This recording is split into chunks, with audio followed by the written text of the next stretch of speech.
Teacher fired for giving shoes to a poor student. Then he inherits a fortune from a distant uncle. Andrew Harper straightened his gray-blue suit as he strode through the gleaming corridors of Celestial Academy, the most prestigious educational institution in the Andromeda sector. The minimalist glowing accents on his attire subtly highlighted his broad shoulders and athletic build, a physique that stood out among the generally slender alien faculty. "Good morning, Professor Harper," chirped the school's AI as he passed through the biometric scanner. "Morning, Iris," Andrew replied, his deep voice echoing slightly in the empty hallway. He was early as usual. 6 standard Earth years teaching xenobiology at an alien school had taught him that punctuality impressed his employers. As the only human instructor at Celestial, Andrew constantly felt the need to prove himself worthy of his position. His classroom, a semicircular amphitheater with holographic displays and adaptive seating for various alien physiologies, was empty when he arrived. Andrew used the quiet moment to review his lesson plans on his datapad, occasionally running a hand through his thick chestnut hair. The first students began filtering in 15 minutes later. Andrew greeted each with a nod and a smile, careful not to show too many teeth, a gesture some species found threatening. His gaze lingered on Elira Navareth as she slipped quietly into her usual seat in the second row. The young Ceridian girl kept her head down, her snow-white hair falling forward to partially obscure her delicate green face.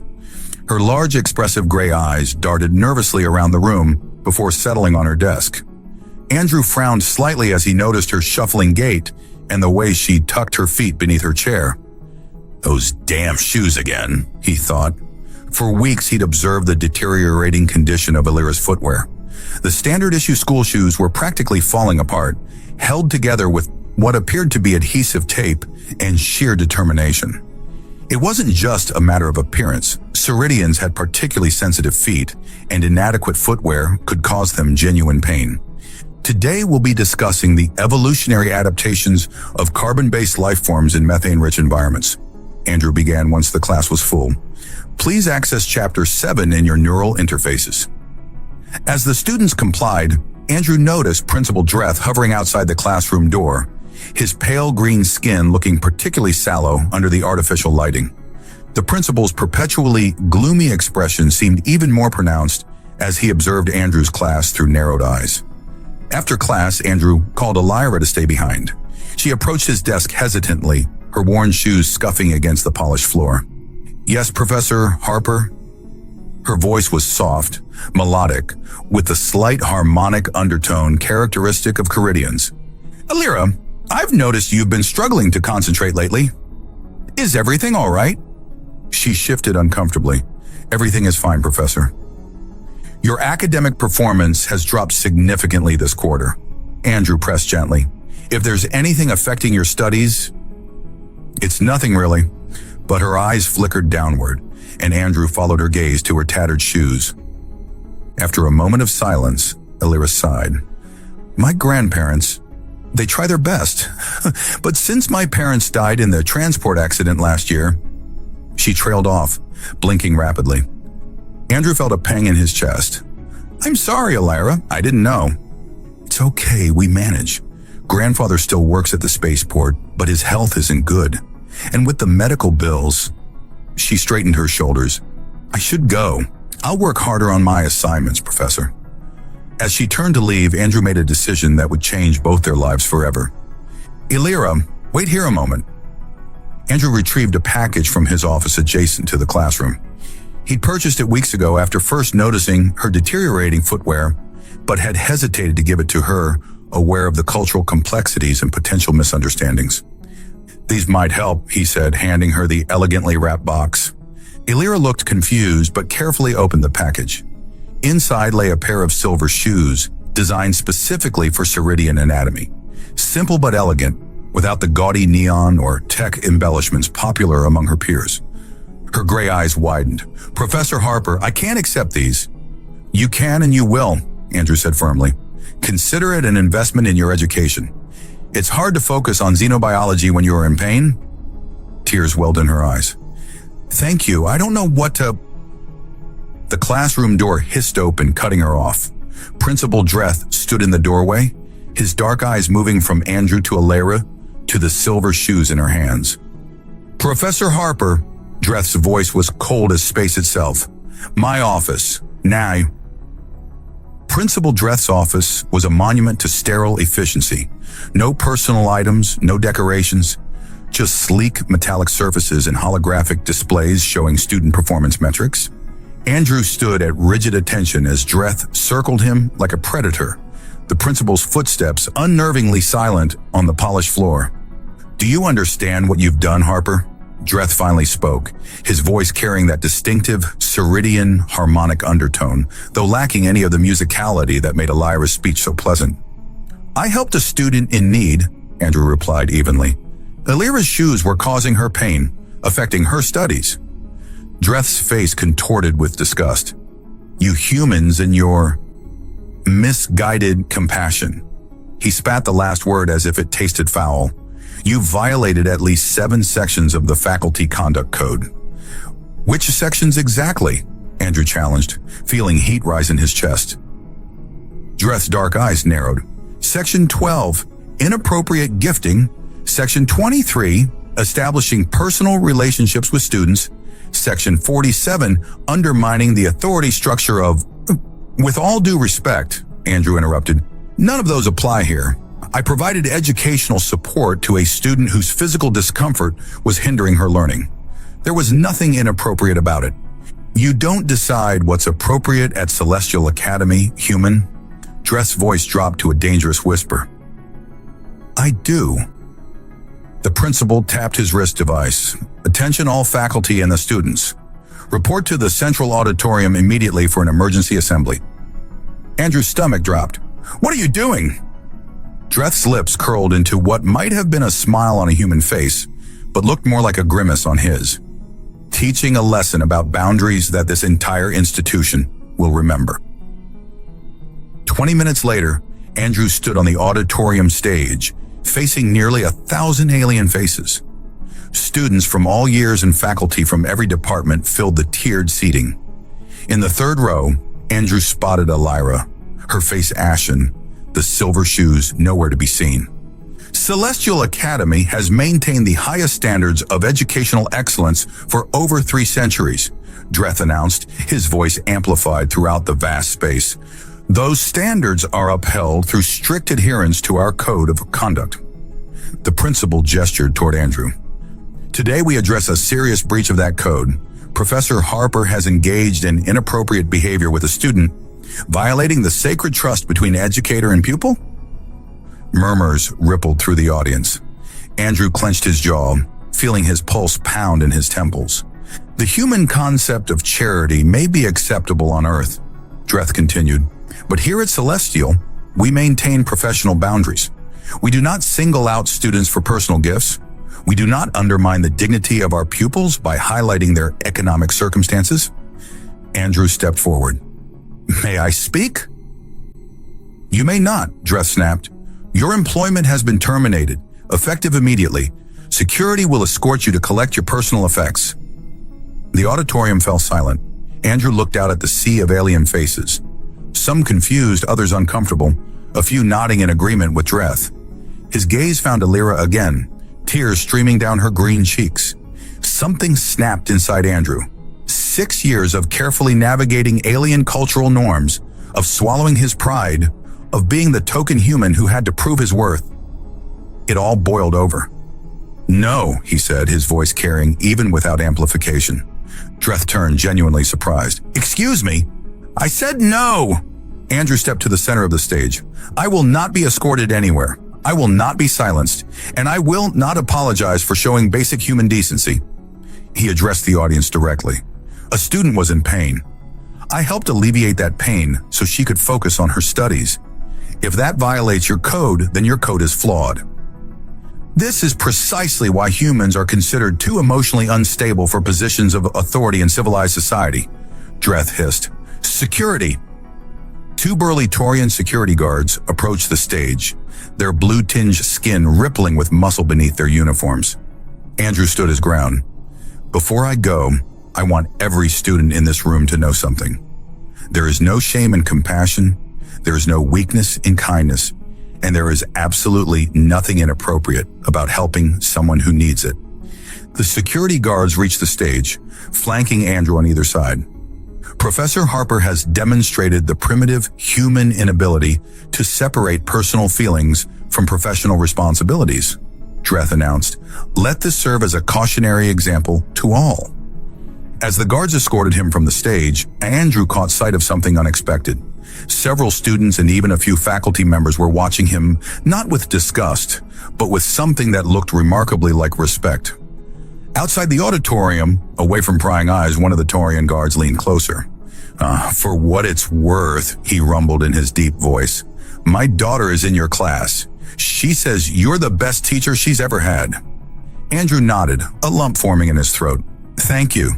Humans, the guard said, shaking his head with what might have been admiration, always making things complicated. Andrew's apartment felt emptier than usual as he tossed his clearance badge onto the coffee table. 6 years of dedication to Celestial Academy, reduced to a small box of personal effects and a bitter taste in his mouth. The apartment itself was modest, a standard-issue faculty dwelling provided by the Academy. He'd have to vacate it within the week. One more headache to deal with in an already spectacular disaster of a day. Apartment news, Andrew commanded, and the wall screen flickered to life with the local feed. Human professor at Celestial Academy terminated today in what sources are calling a cultural misunderstanding. The incident has sparked debate about interspecies workplace standards. Off, Andrew growled. He didn't need to see his humiliation broadcast across the sector. A soft chime indicated an incoming message. Andrew sighed, expecting hate mail from parents or perhaps a final administrative notice from Dreth. Display message, he said. A holographic document materialized above his coffee table. The letterhead bore an unfamiliar insignia. Galactic Probate Services. Andrew frowned, scanning the document. His eyes widened as he read. Hereby notify you of the passing of Bartholomew Harper, your paternal great-uncle, sole beneficiary of his estate, Harper Interstellar Trading Corporation, estimated value of 17 billion credits. Immediate presence requested on Novaterra for the formal reading of the will. Andrew sat down hard on his couch. Uncle Bart? The eccentric relative his father had mentioned maybe twice in Andrew's life? The one who'd disappeared into the outer colonies decades ago and was presumed dead? This has to be a mistake, he muttered, but the document bore all the official verification markers of the Galactic Notary Guild. A second chime interrupted his shock. The apartment's entry sensor. Who is it? Andrew called out. Lori Thanaris, representing Interspecies Labor Relations Bureau, came a melodic female voice. Curious despite his mental whiplash, Andrew opened the door. The woman standing in his doorway was unmistakably Caridian, but unlike any he'd seen before. Where Lyra and Principal Dreth had pale green skin, Lori's was a rich emerald tone that complemented her amber eyes. Her white hair was styled in an elegant updo that accentuated her long, pointed ears. She wore a tailored business suit in deep burgundy that managed to be both professional and flattering. Professor Harper, she said, extending a slender hand. May I come in? I believe we have matters of mutual interest to discuss. Andrew shook her hand, noting the warmth of her skin against his. I'm not a professor anymore, as you've probably heard. A smile played at the corners of her lips. That's precisely why I'm here. He stepped aside to let her enter, suddenly self-conscious about the sparse furnishings and the box of office belongings on the floor. Lori's gaze fell on the holographic probate notice still hovering above his coffee table. Her eyebrows rose slightly. Interesting timing, she remarked. I was just reading it myself, Andrew said. Apparently I've inherited, well, everything from an uncle I barely knew existed. Congratulations, Lori said, taking a seat on his couch without waiting for an invitation. That will certainly complicate the wrongful termination case I was about to propose. Andrew blinked. Wrongful termination? Principal Dreth violated at least 12 interspecies employment statutes today, she said, producing a data pad from her sleek briefcase. The public humiliation alone constitutes grounds for significant compensation? I didn't call any lawyers, Andrew said, still trying to process the day's events. You didn't have to. The Bureau monitors high-profile dismissals involving interspecies workplace conflicts. She crossed her legs, the movement drawing Andrew's eye momentarily. Your case is particularly egregious. Andrew ran a hand through his hair. Look, Ms. Thanaris. Lori, please. Lori, I appreciate your interest, but as you can see, he gestured to the probate notice, my circumstances have changed rather dramatically in the last 5 minutes. She leaned forward, her amber eyes intense. All the more reason to pursue this case. With your newfound resources, you could do more than just win compensation. You could force systemic change at Celestial. There was something in her gaze, a fire, a passion that went beyond professional interest. Why do you care so much about this? Andrew asked. Lori's expression shifted subtly. Let's just say I have personal experience with Celestial's cultural inflexibility. My younger sister was expelled 3 years ago for a similar violation of their arbitrary codes. I'm sorry to hear that. Don't be sorry, be angry. Her voice carried that musical Caridian quality, but with a harder edge than he'd heard before. Institutions like Celestial use cultural differences as an excuse to maintain outdated power structures. Andrew found himself studying her face, the determination in her eyes, the slight flush darkening her green cheeks as she spoke about injustice. There was something compelling about her passion. What exactly are you proposing? He asked. A partnership, Lori said simply. Your case, my legal expertise, your new resources, my strategic knowledge of the system. And what do you get out of this partnership? A smile spread across her face, not the polite professional one from earlier, but something more genuine and mischievous. The satisfaction of watching Dreth squirm, for starters. She uncrossed her legs and leaned forward. And the chance to work with the human who stood on stage and defied an entire institution for the sake of a pair of shoes. That's not something we see every day in interspecies relations. Andrew felt a warmth spreading through him that had nothing to do with the apartment's climate control. There was admiration in her voice, and perhaps something more. I have a feeling, he said slowly, that between this inheritance and your legal skills, Principal Dreth is about to have a very bad week. Lori's smile widened, revealing perfect white teeth against her green skin. Professor Harper, I think this is the beginning of a beautiful partnership. 3 days after his dismissal, Andrew's apartment had transformed from a modest faculty dwelling into a makeshift command center. Holographic displays floated around the living room, showing financial reports, corporate structures, and legal documents. The probate process had moved with surprising speed. Apparently, when 17 billion credits were involved, the bureaucracy found ways to accelerate.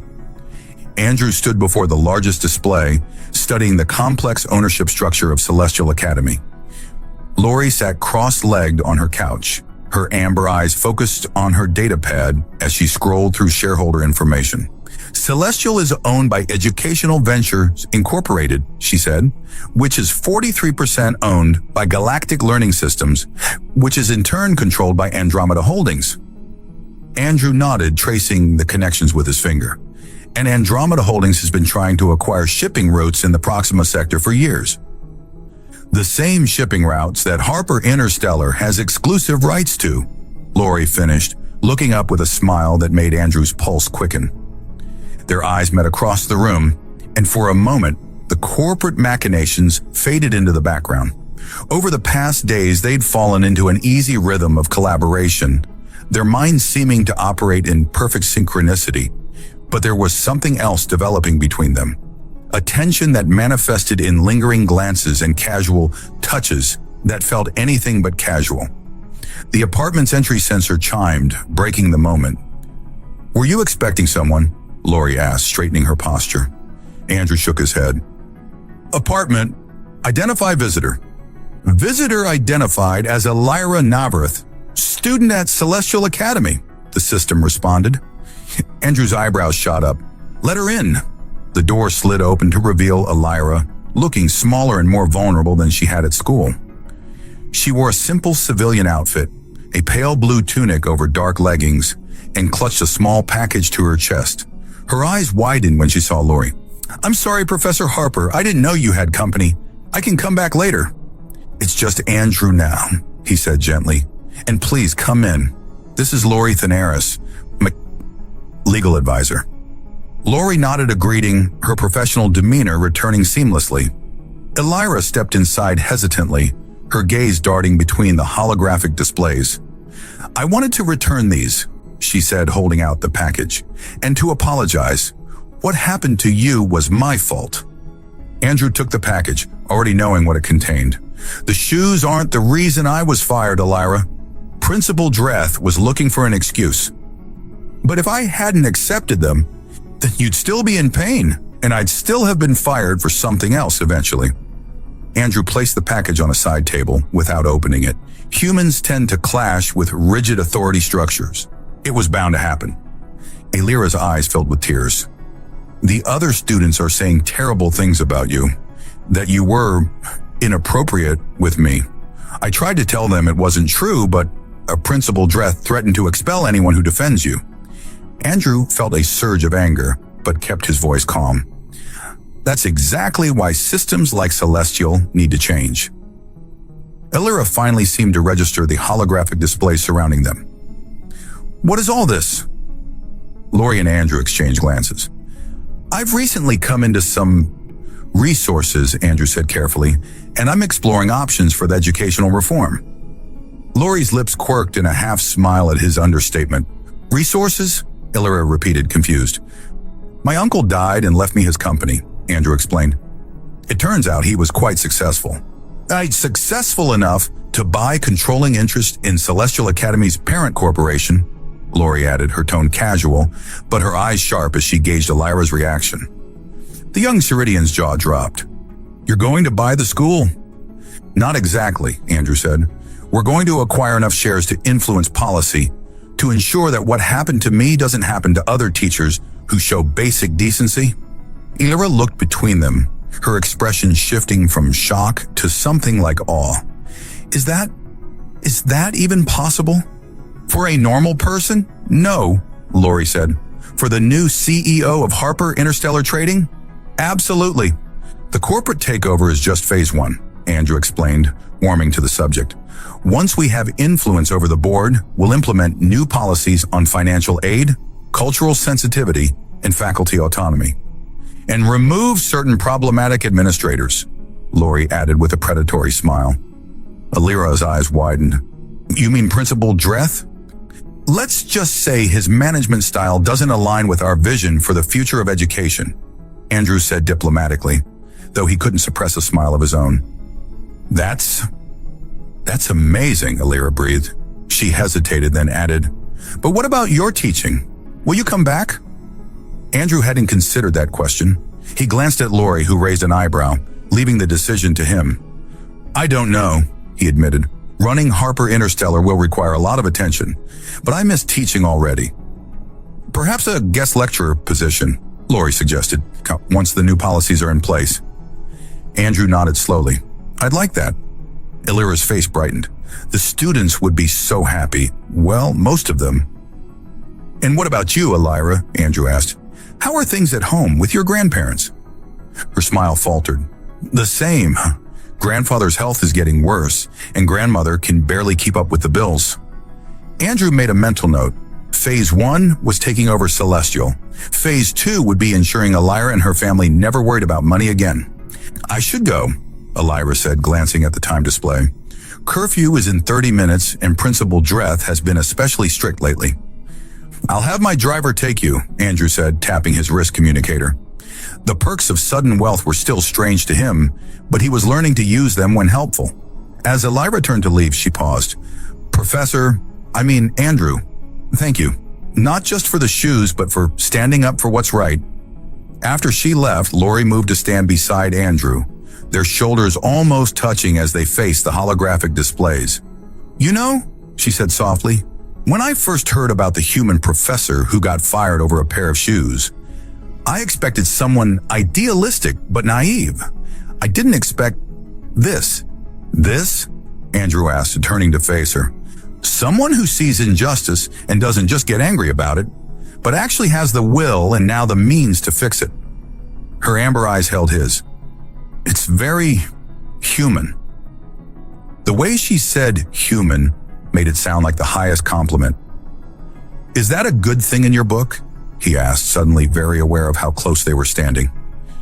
I'm starting to think it's the best thing, Lori replied, her voice dropping to a near whisper. The Andromeda Holdings corporate headquarters towered over the financial district of Nova City, its gleaming spire reaching toward the twin moons visible through the transparent dome that protected the city from the planet's harsh atmosphere. Andrew adjusted his new tailored suit, charcoal gray with subtle blue accents that matched his eyes, as the private elevator ascended to the executive level. Beside him, Lorraine reviewed notes on her datapad, her emerald skin contrasting elegantly with her cream-colored business attire.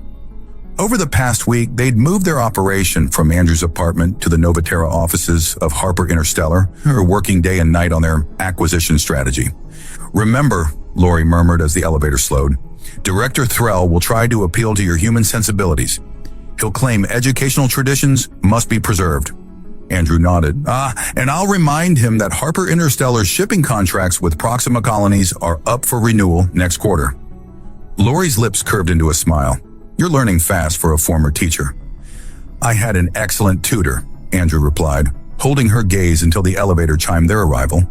The boardroom doors parted to reveal a long obsidian table surrounded by 12 alien executives, all male, all wearing expressions ranging from curiosity to outright hostility. At the head sat Director Threll, a Ceridian with unusually pale skin and cold eyes that reminded Andrew uncomfortably of Principal Dreth. Mr. Harper, Threll said, not rising from his seat. This is highly irregular. Acquisitions are typically handled through proper channels, not personal appearances. I find face-to-face meetings more productive, Andrew replied, taking an empty seat without waiting for an invitation. Lori sat beside him, her posture perfect, her expression professionally neutral, despite the dismissive glances from the all-male board. We've reviewed your offer for shares in Galactic Learning Systems, Threll continued. The board finds it inadequate. Andrew smiled. I thought you might. That's why I've prepared an alternative proposal. He activated his datapad and a holographic projection appeared above the table. A complex web of shipping routes throughout the Proxima sector. Harper Interstellar controls 68% of interstellar shipping in this region, Andrew explained, including exclusive contracts with 7 colonies that rely on us for essential supplies. Threll's expression remained impassive, but Andrew noticed a muscle twitching in his jaw. Colonies that your subsidiary manufacturing plants also rely on for raw materials, Lori added smoothly. Interesting coincidence. Murmurs rippled around the table as the executives grasped the implication. Are you threatening to disrupt our supply chains, Mr. Harper? Threll asked, his voice dangerously soft. Not at all, Andrew replied. I'm offering a mutually beneficial arrangement. Harper Interstellar guarantees preferential shipping rates for the next decade, and in exchange, Andromeda Holdings sells us their 31% stake in Galactic Learning Systems. That's preposterous, one executive sputtered. Those shares are worth less than the projected losses your company would suffer from renegotiated shipping rates, Lori interjected, displaying another hologram showing the financial projections. The room fell silent as the aliens studied the numbers. You've certainly embraced the ruthlessness of interstellar business quickly, Threll finally said, studying Andrew with new interest. I was told humans were sentimental creatures. We're adaptable, Andrew replied, and passionate about causes we believe in. Threll's eyes narrowed. Such as educational reform, specifically policies that don't punish compassion. Understanding dawned on Threll's face. This is about Celestial Academy, your dismissal. It's about ensuring that educational institutions serve students, not rigid hierarchies, Andrew corrected. Now, shall we discuss terms? 3 hours later, Andrew and Lori stepped out of Andromeda Holdings with signed preliminary agreements. The moment the building's doors closed behind them, Lori let out a laugh of pure triumph. Did you see their faces when you mentioned the shipping contracts? I thought Director Threll would rupture something. Andrew grinned, feeling a rush of exhilaration. I couldn't have done it without your coaching. You're a natural at corporate warfare. And you're a surprisingly quick study, she replied, her amber eyes sparkling with admiration. Most humans I've known would have balked at playing hardball like that. Most humans haven't had the motivation I have, Andrew said, his expression growing more serious. Lori's smile softened. She reached out adjusting his tie in a gesture that seemed both professional and intimately personal. Celestial Academy won't know what hit them. The air between them charged with unspoken tension. Andrew was acutely aware of her fingers lingering at his collar, the subtle scent of her perfume, something exotic and spicy that he couldn't identify. His communicator chimed, breaking the moment. The message displayed was from an unknown sender, but the content made his blood run cold. A surveillance image of Elira entering her grandparents' modest dwelling, with crosshairs superimposed over her head. The message text was simple: withdraw your offer by midnight or the girl pays. Andrew showed the screen to Lori, whose expression hardened instantly. "Dreth," she hissed. "This has his stench all over it." "We need to get her somewhere safe," Andrew said, already tapping his communicator to summon his security team. "My apartment," Lori suggested. "It's in a secure building with biometric access. No one would look for her there." Andrew nodded, grateful for her quick thinking. As they hurried toward the waiting transport, Lori's hand found his, squeezing it reassuringly. "We'll protect her," she promised, "and make them pay for this." The transport ride to Elira's home was tense, filled with urgent calls to security personnel and arrangements for safe housing. Yet beneath the crisis management, Andrew was aware of a shift between them. Crisis had crystallized something that had been building since they met. Later that night, after ensuring Elira and her grandparents were safely installed in Lori's apartment with round-the-clock security, Andrew and Lori returned to his newly acquired penthouse. The adrenaline of the day still coursed through them, making normal conversations seem trivial. "We should get some rest," Andrew said, though rest was the furthest thing from his mind. "Tomorrow will be—" Lori stepped forward, closing the distance between them. "I don't want to rest," she said softly.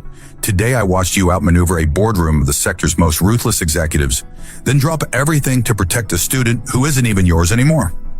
Her hand came up to rest against his chest. "It was the most attractive thing I've ever seen." Andrew's heart hammered beneath her palm. "Lori, Ceridians have a saying," she interrupted, her voice husky. "Crisis reveals truth. Today revealed many truths." When their lips finally met, it was with the intensity of a week's worth of tension finally breaking. Cultural differences seemed to melt away as ancient instincts took over, guiding them through the discovery of each other. What began as urgent and passionate gradually transformed into something deeper, more tender, a connection that transcended their different worlds. In the quiet aftermath, as they lay tangled in sheets with the city lights glimmering beyond the windows, Andrew traced the subtle patterns on Lori's emerald skin, markings so faint they were only visible up close. "What happens tomorrow?" he asked. Lori propped herself up on one elbow, her white hair cascading over her bare shoulder. "Tomorrow we finish what we started. We protect Elira, we take control of Celestial, and we show Principal Dreth what happens when he threatens someone under human protection." Andrew smiled, pulling her close again. "I like the way you think, counselor." Andrew woke to the soft glow of Nova Terra's sunrise filtering through the penthouse windows. Beside him, Lori slept peacefully, her white hair splayed across the pillow, her emerald skin catching the golden light. The past week had been a whirlwind of corporate maneuvering, security concerns, and deepening personal connection. He slipped quietly from bed, padding to the kitchen to prepare coffee, a human habit Lori had quickly developed a taste for. As the rich aroma filled the apartment, Andrew checked the morning news feeds on his datapad. His stomach dropped at the headline, "Human Corruption Threatens Celestial Academy's Legacy." The article featured an image of Andrew leaving Andromeda Holdings, with Lori cropped out.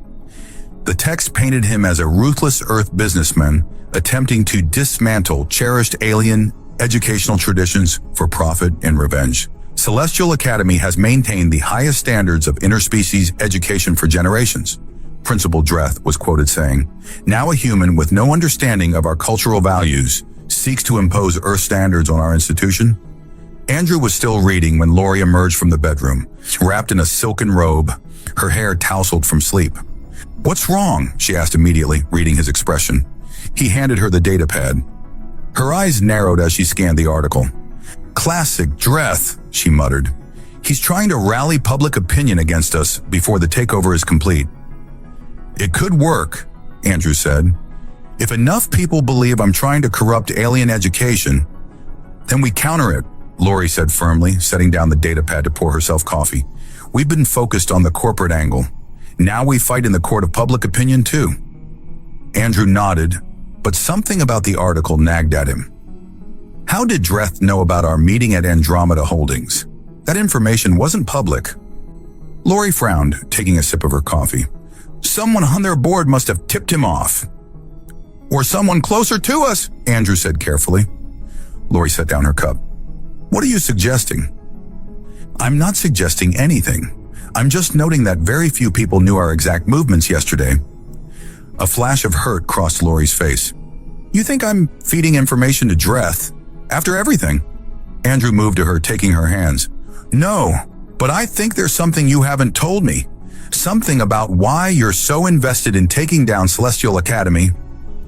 Lori pulled away, turning toward the window. For a long moment she was silent, the morning light illuminating her profile. "You said your sister was expelled from Celestial," Andrew prompted gently. "But there's more to it, isn't there?" "Her name was Vera," Lori finally said, her voice barely audible. "She was brilliant, top of her class in xenolinguistics. She wanted to be a diplomat." Andrew waited, sensing she needed space to tell the story in her own way. 3 years ago, she noticed discrepancies in the Academy's financial records while working as an aide in the administration office. Funds earmarked for scholarship programs were being diverted. Lori turned to face him, her amber eyes hard with memory. She reported it to Principal Dreth, assuming he'd investigate. "But he was involved," Andrew guessed. Lori nodded. "The next day, she was expelled for academic dishonesty, fabricated charges. When she tried to appeal, she was blacklisted from every educational institution in the sector. She couldn't handle the shame, the loss of her future." Her voice broke. "She took her own life 6 months later." Andrew crossed the room in 3 strides, pulling Lori into his arms. She resisted for a moment, then melted against him. "No, I'm so sorry," he whispered into her hair. "Why didn't you tell me?" "I wanted to," she said against his chest, "but I was afraid you'd think my motives were just about revenge, that I was using you and your resources." Andrew pulled back enough to look into her eyes. "Is that what you think of me? That I judge you for wanting justice for your sister?" "Humans can be idealistic about motivations," she said. "I didn't want to risk losing your trust." "Lori," he said softly, "wanting justice for someone you loved doesn't make your motives impure. It makes them human." She gave a watery laugh. "Is that a compliment?" "The highest one I can give," he assured her, brushing a tear from her cheek. Their moment was interrupted by an urgent chime from Andrew's secure communications channel. The holographic display activated to show Elira's face. Her expression panicked. "Andrew, they're saying terrible things about you on the news. Principal Dreth is giving interviews claiming you're trying to destroy our educational heritage." "We've seen it," Andrew replied calmly. "Don't worry, we're going to respond." "It's worse than that," Elira continued. "Students are being organized into protest groups. They're saying you want to replace all alien faculty with humans and eliminate cultural studies programs." Andrew and Lori exchanged alarmed glances. "That's absurd," Andrew said. "Our plans include expanding cultural studies and maintaining the current faculty." "They're being manipulated," Lori said grimly. "Dreth is using xenophobia to protect himself." "There's something else," Elira said, her voice dropping. "I overheard the security guards talking. They mentioned that Principal Dreth has been meeting with someone named Threll from Andromeda Holdings. They said they've been working together for years on something called Project Legacy." Andrew felt Lori stiffen beside him. "Director Threll?" he asked. "The one we met with yesterday?" Elira nodded. "I think so. They said he's Dreth's cousin." Lori's eyes widened. "That explains how Dreth knew about our meeting, and why Threll seemed so personally invested in blocking our acquisition." Andrew's mind raced. "Elishira, you said your parents were entrepreneurs. What exactly was their business?" "They own transport ships," Elira replied, looking confused by the change of subject. "Small fleet, but growing. They specialized in Proxima sector routes." The pieces clicked into place. Andrew looked at Lori, seeing the same realization dawning in her eyes. "Competing with Harper Interstellar," she whispered. "And with Andromeda Holdings shipping subsidiaries," Andrew added. "Elira, Do you know if your parents were investigating anything unusual before their accident? Elira frowned, thinking. I remember them arguing about something. Irregularities in cargo manifests, I think. My father wanted to report it, but my mother was worried about losing contracts. This goes deeper than Celestial Academy, Lori said. If Dreth and Threll have been working together for years, and if they're willing to threaten a student, then the accident that killed Elira's parents might not have been an accident, Andrew finished grimly. Elira's face paled on the holographic display. You think they... We don't know anything for certain, Andrew said quickly, but we're going to find out. For now, stay where you are. Don't tell anyone what we've discussed. After ending the call, Andrew turned to Lori, determination hardening his features. We need to accelerate our plans. If Dreth and Threll are involved in something illegal, we need proof, Lori said, already moving toward her datapad, and we need to counter this public relations attack before it undermines our position. Andrew nodded, his mind already formulating a strategy. I think it's time the public heard from the human who was fired for giving shoes to a student in need, and from the attorney whose sister was silenced for trying to expose corruption. Lori looked up, a slow smile spreading across her face. You want to go public with everything? Not everything, Andrew said, thinking of the threat against Elira, but enough to change the narrative. Dreth wants to make this about alien traditions versus human interference. Let's make it about compassion versus corruption instead. Lori crossed to him, her earlier vulnerability replaced with fierce determination. She rose on her toes to kiss him, brief but intense. This is why I love you, you know. Humans never back down from a fight when it matters. The words hung in the air between them, neither acknowledging the declaration that had slipped out so naturally. Instead, Andrew pulled her close again, drawing strength from her presence. Then let's give them a fight they'll never forget, he said. 1 year later, Andrew stood at the entrance to Celestial Academy, watching students stream through the doors for the first day of the new academic term. The building looked the same. The gleaming spires and transparent domes still caught the morning light in the spectacular fashion, but everything else had changed. Nervous? Lori asked, sliding her hand into his. Andrew smiled down at her. A little. It's been a while since I stood in front of a classroom. You'll be magnificent, she assured him, straightening his tie. The students requested you specifically, you know. The past year had been a whirlwind of activity following what the media now called the Celestial Scandal. Once Andrew and Lori had uncovered evidence linking Principal Dreth and Director Threll to both financial fraud and the accident that killed Elira's parents, events had moved with stunning speed. The corporate takeover had been swift and decisive. With proof of criminal activity, Harper Interstellar had not only acquired controlling interest in Celestial Academy, but had also forced a restructuring of Andromeda Holdings' board. Dreth and Threll now awaited trial, their assets frozen, their reputations in tatters. But Andrew hadn't been content with mere ownership.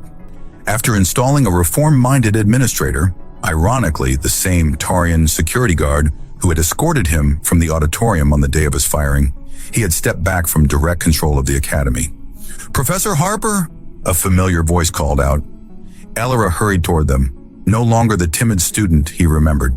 She walked with confidence, her head high, wearing not the standard uniform, but the distinctive blue and gold of the Academy's Honor Society.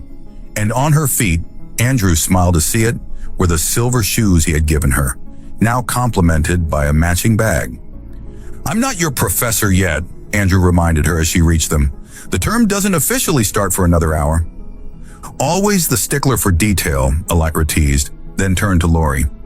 The legal team said to tell you they finalized the settlement for my grandparents. The documents are ready for signature. Lori nodded with satisfaction. Good. They deserve every credit after what they've been through. The settlement had been Lori's project, ensuring that Elira's grandparents received not only compensation for their loss, but also ongoing medical care and a comfortable home.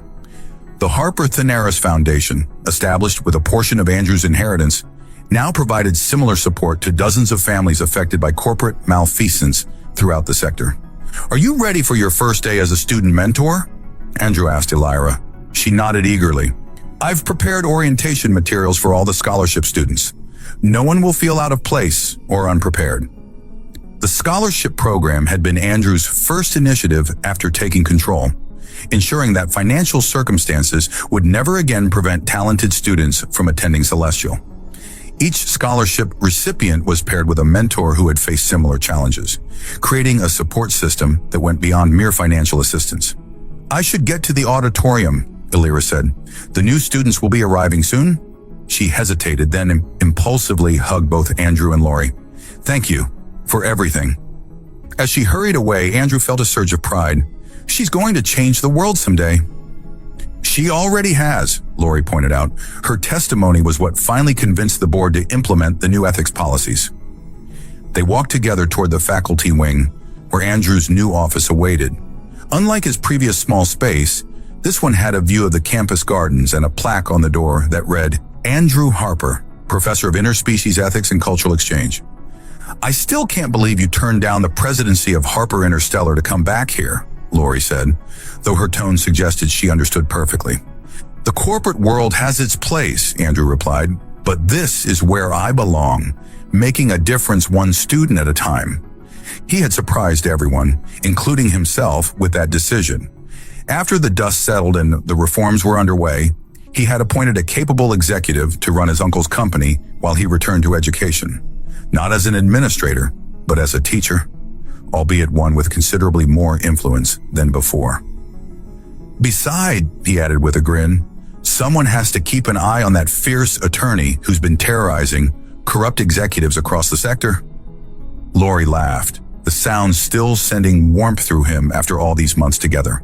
Her work prosecuting corporate criminals had made her something of a celebrity in legal circles, with a reputation for relentless pursuit of justice that made powerful figures nervous.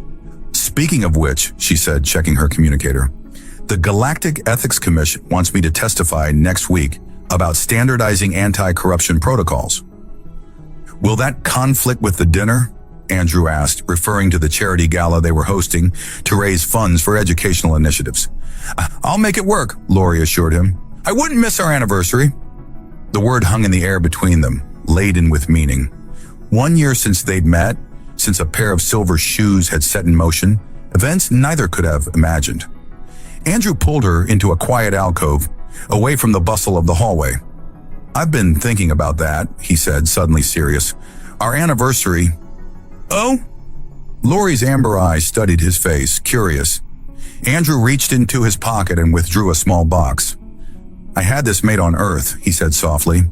"It's a human tradition, but I thought, well, I hoped you might appreciate it anyway." Lori's eyes widened as he opened the box to reveal a ring, platinum band inlaid with emerald that matched her skin, surrounding a diamond that caught the light like a captured star. "Andrew," she whispered, her voice catching.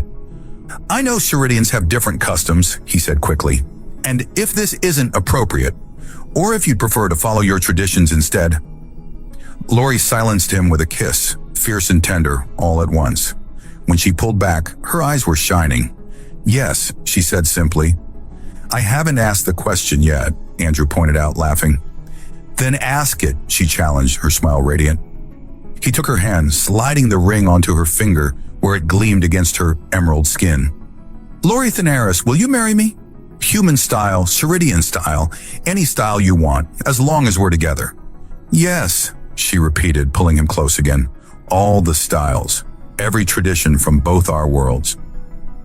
As they embraced, the first bell rang, signaling the imminent start of classes. Andrew reluctantly pulled away. "I should go. First impressions and all that." Lori nodded, touching the ring on her finger with wonder. "Go inspire them, Professor Harper. Show them what humanity has to offer." Andrew walked into his classroom 10 minutes later, surveying the diverse faces before him. Students from a dozen different species, all watching him with curiosity. On the front row sat a young Ceridian girl, her shoes noticeably worn, her uniform slightly faded. He smiled, remembering another classroom, another student in need. "Welcome to Interspecies Ethics," he began.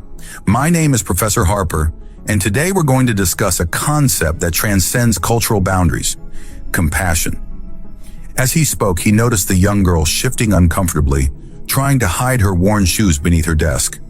Without missing a beat in his lecture, Andrew made a mental note to speak with her after class, to ensure she knew about the scholarship program, to make sure she had what she needed to succeed.